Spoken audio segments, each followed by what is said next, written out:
Nikiana mwa kamata mimi pa vile kiana ni vile pa kamata mimi. Mie babanti balingilia kasi banangia banavunja mlango, banangia banazola bakitu yote. Ale banafika banangia kushamba yangu banakamata mimi na kingufu. Mimi nenda vunja nguo kumai. Wakati napitia mimi nikia nyuma examen. Wakati napitia mimi ilikia era babanti to balivyole kama kumai. DR Congo. Every hour, over 40 women are raped in this country. Officially, this country is called as a rape capital of the world. C'est triste d'appeler un pays comme ça. C'est vraiment discriminatoire et c'est manque du respect. Mama Julienne is the director of NGO named Sophie Bate, which helps sexually harassed Congolese women.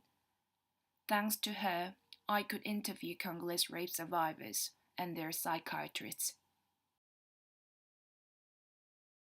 On donne aux enfants, aux victimes.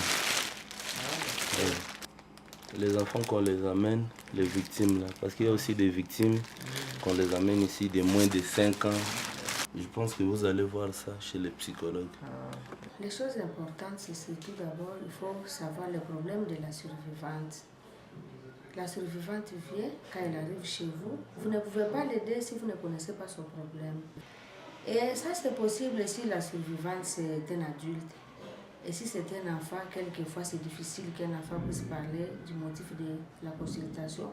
Et automatiquement, vous allez lui présenter les jeux. Et ces jeux ici peuvent faire que l'enfant puisse maintenant s'exprimer. Et dans son expression-là, vous trouverez maintenant peut-être le motif de la consultation.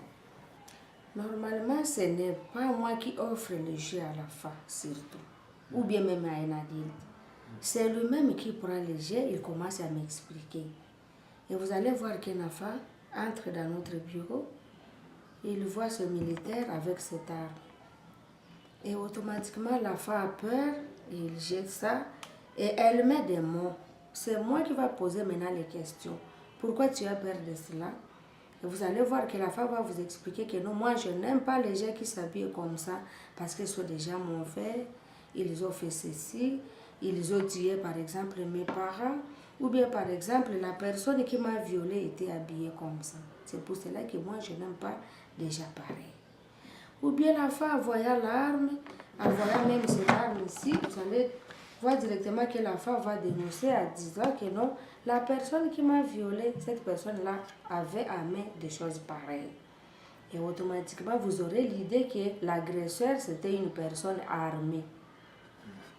Je pense que le premier cas qui m'avait beaucoup marqué, c'était aussi le cas d'une fille qui, selon elle, se disait était vierge et voulait un jour faire un mariage honorable à l'église et devant l'État.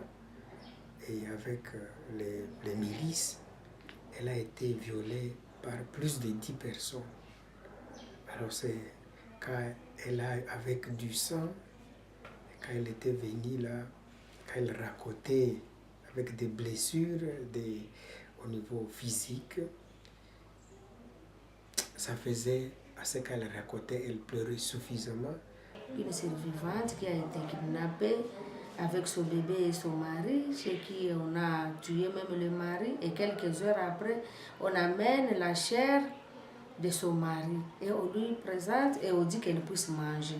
Et effectivement, elle a mangé, elle a fait manger aussi. Les agresseurs ont fait manger aussi à son bébé. Vraiment, c'était un cas difficile et voilà qu'elle est sortie de ce kidnapping avec une grossesse. Arriver chez nous, c'était très difficile, comme je l'avais dit la fois passée. Même pour Soka Siling, ce n'était pas si facile.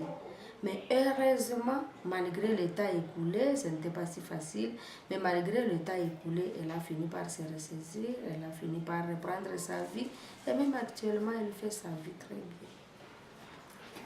De quel fait que quand vous écoutez quelqu'un, vous vous mettez à sa place. Si c'était vous, comment ça pouvait être? Tout à l'heure, ça vous est arrivé quand on a dit qu'on violait une personne d'1 année. Et puis vous avez posé la question, what? C'est-à-dire que ce sont des choses pareilles qui arrivent aux gens quand vous êtes devant une personne. Et nous sommes appelés vraiment à montrer à la personne que nous nous aidons, que vraiment nous compatissons avec cette personne et que nous partageons la même douleur que l'autre personne a, nous partageons ça avec elle et que nous sommes décidés à l'aider.